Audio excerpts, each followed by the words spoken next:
लोग कोरोना के कहर को भूलकर अब वो सामान्य जीवन की तरफ लौटने लगे थे।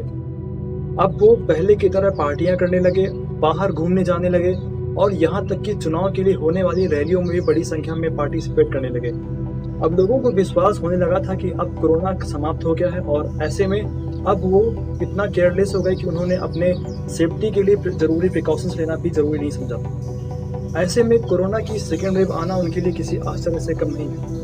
कोरोना की पहली लहर हमारे शरीर की इम्यूनिटी सिस्टम से लड़ रही थी, बट अब कोरोना की जो सेकेंड वेव है वो हमारे लंग्स एंड हमारे रेस्पिरेटरी सिस्टम को डैमेज कर रही है। इसके चलते हमारे शरीर में ऑक्सीजन लेवल कम हो जाता है और हमें सांस लेने में प्रॉब्लम होती है। यहाँ तक कि कोरोना की सेकेंड वेव से होने वाली डेली मौतों में भी काफ़ी संख्या में बढ़ोतरी हुई है। इतनी बड़ी संख्या में होने वाली मौतों को देखकर लोग जितना डरे हैं, उतना ही हमारे आसपास घूम रही कॉन्स्पिरेसी थ्योरी से प्रभावित होकर उन्होंने कोरोना को लेकर कई तरह के मिथ भी पाल रखे हैं। उन्हीं मिथों में से एक मिथ आजकल खूब वायरल हो रहा है, जिसमें कोरोना के लिए दुनिया के कई देशों द्वारा किए जा रहे 5G टेस्टिंग को रिस्पॉन्सिबल करार दिया गया है। ऐसे में सवाल उठता है कि क्या 5G की टेस्टिंग ही कोरोना के सेकेंड वेव के लिए रिस्पॉन्सिबल है? तो आइए हम इसे समझते हैं कुछ फैक्ट से कि लोग ऐसा क्यों कह रहे हैं। नवंबर 2019 में चाइना ने 5G की टेस्टिंग शुरू की और 17 नवंबर को पहला केस चाइना में देखने को मिला, जिसके बाद लोगों ने अनुमान लगाना शुरू कर दिया।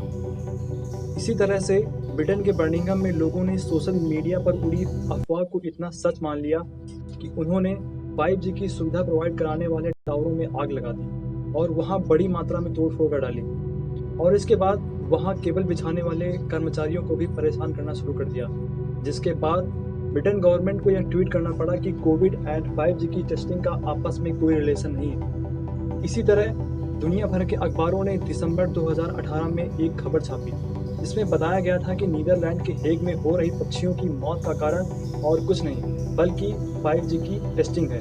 हम आपको बता दें कि नीदरलैंड के हेग में 297 पक्षियों की अचानक से मौत हो गई, जिसके बाद लोगों ने तरह तरह के अफवाह उड़ाई और उन्हीं अफवाह में से बताया गया कि जो मौत हुई है उसका कारण सिर्फ और सिर्फ 5G की टेस्टिंग है। यह हेडलाइन दुनिया भर के न्यूज एजेंसियों द्वारा खूब कॉपी किया गया।